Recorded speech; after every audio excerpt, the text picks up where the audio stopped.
Sa mga mahal kong maisog na kababayan na nagrally sa Angeles, pasensya na po. Inabot ako ng, ayaw ko na lang sabihin kasi napakakorne. Pero retired na kasi ako at yung pera ko, meron ako, may retirement ako, pero pinupusto ko lang.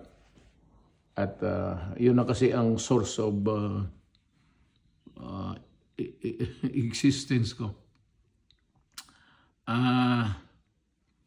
Sorry, hindi ako nakapunta, pero I would like to congratulate you for your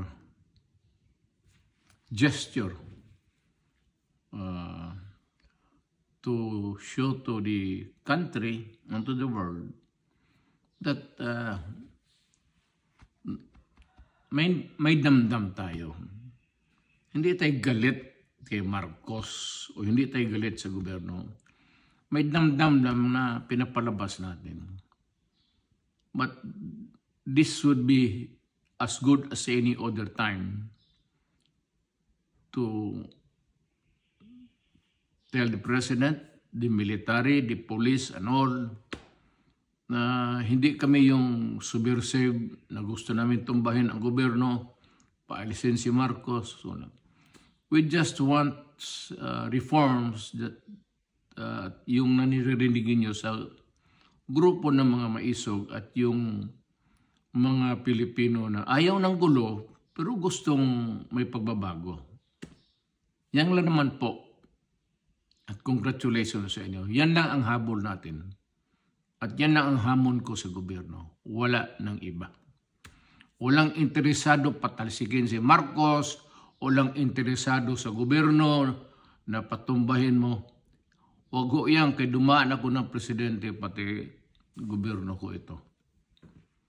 So, para just to erase doubts. But, we will ask that we will be heard from time to time so that government would know what the sentiments of the people are. And whether the sentiments or not, totoo man o hindi, makinig lang kayo.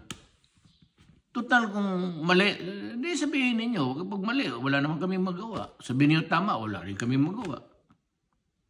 Just the right to be heard. Yan ang importante sa Constitution. The right to be heard. Period. Maraming salamat.